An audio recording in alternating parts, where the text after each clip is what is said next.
Я знайомий з хлопцями з Белпола особисто. Я знайомий з кіберпартизанами заочно. Пасля зоны я цэлы год пражыў у краіне, і я бачыў страх у вачах мусароў. Менавіта таму я дакладна ведаю, што шмат міліцыянтаў баіцца канца лукашэнкаўскага рэжыма праз тое, што яны далі сябе ўцягнуць у гэты крывавы замес. Сілавікі значна лепей за іншых разумеюць, што адбываецца ў Беларусі з кропкі гледжання закона. Сілавікі лепш за іншых ведаюць, што Лукашенко бандыт, а Губазік банда адмарозкаў з сыкуноў, якія на сваіх каналах хаваюць твары і мяняюць галасы. Последний герой. Здравствуй, последний герой. Сілавікі ведаюць, што сілавікі гэта бандыты. Вы дарма думаеце, што за маскамі і за зменёнымі галасамі вы можете схавацца, таму што ёсць Белпол і кіберы. Белпол і кіберы. Мы усіх вас знойдзем і усіх вас прыцягнем да адказнасці. Можете не сумнявацца, гэта справа часу. Блин. Здорово. Ну а я вам сёння прадстаўляю новы зліў з кватэры я бацькі, былога участковага з судзімасцю, калі ласка. Что тут дал я? Ой, ой, а башка трещит, слухайте. Учора у начальніка службы аховы банка, былога начальніка кобрынскага рауса з шапёркі, быў дзень народзінам, таму Сергей Сергеевич...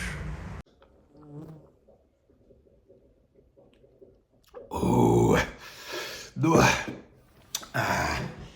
не упускаюць магчымасці выпіць ні пры якіх акалічнасцях. Усё па-даўлатаму. здорово, я батьки, слухайте. Подписывайтесь на гэты, на канал главный Кропка Тур. И гэты подписывайтесь на Губаз. Там какие-то еще там яйца стальные, там маринованные. Там, короче, ну реально есть цікавая инфа, где можно поживиться. Хотите, я вас еще удивлю? Конечно, малой, давай удивляй. Следственный комитет Беларуси перед беглыми выборами возбудил уголовное дело, в котором фигурируют 257 человек, участники выборов и организаторы. Заявлено вместе с демонстрацией примеров, что у всех будет изъята в доход государства недвижимость, которая арестована, опечатана и заварена.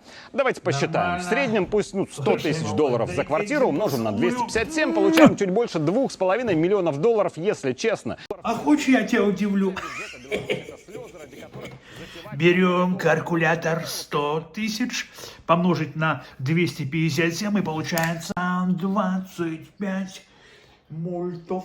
В среднем пусть 100 тысяч долларов за квартиру умножим на 257, получаем чуть больше 2,5 миллионов долларов. Ух ты мой пиздунишка. Ну, я разумею, такая праца, что зробишь.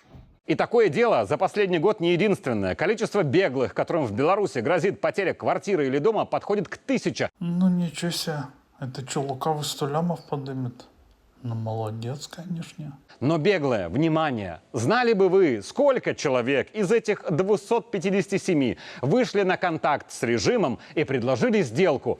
Они работают в наших интересах, мы взамен не трогаем их недвижимость. Ну, и сколько? Дай-ка угадаю. 0.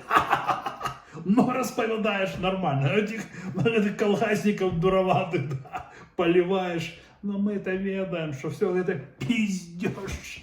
Я бы, насамрэч, конечно, прикупил бы такую шару.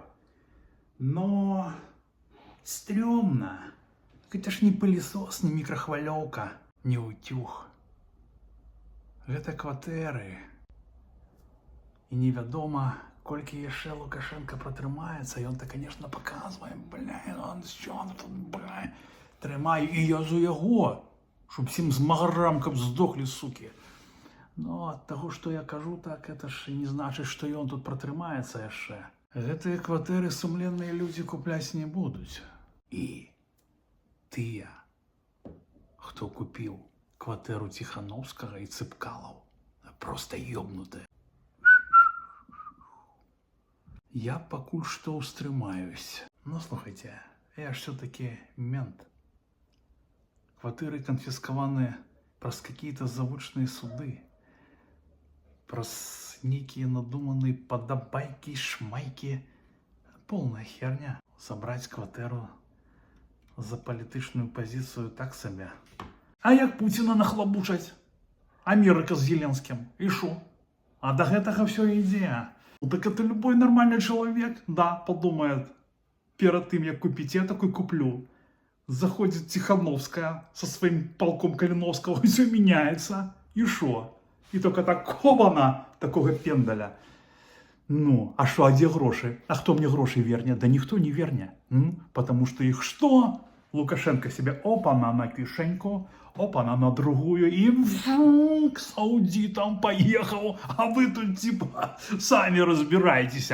Ось так яно і будзе у аканцоўцы. І калі ўжо казаць по великому рахунку, так, то мне гэта люстрацыя вось таксама пофіг. Ну, я нічога такого не зрабіў. Я ось гэтыя протоколы, я за іх адседзеў. Так, що я там фальсифікаваў, адміністратыўнае.